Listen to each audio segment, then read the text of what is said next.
किसान हर रोज अपने बगीचे से केले तोड़ता था। लेकिन एक दिन किसान को केले के पेड़ में कुछ अजीब लगा, जैसे कोई उसके केले चुरा रहा हो। तो किसान चोर को पकड़ने के लिए अपनी झोपड़ी में छुपकर नजर रखने लगा। हर रोज की तरह आज भी एक बंदर आकर केले तोड़कर ले जाने लगा।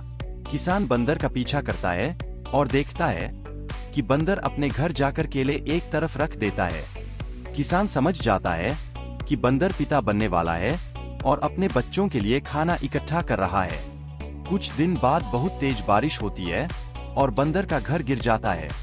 किसान दौड़कर बंदर को अपने घर ले आता है और उसकी मदद करता है। कुछ दिनों बाद बंदर के घर में छोटे छोटे प्यारे बच्चे जन्म लेते हैं। किसान भावुक होकर रोने लगता है क्योंकि किसी ने उसे लाइक और सब्सक्राइब नहीं किया। मंकी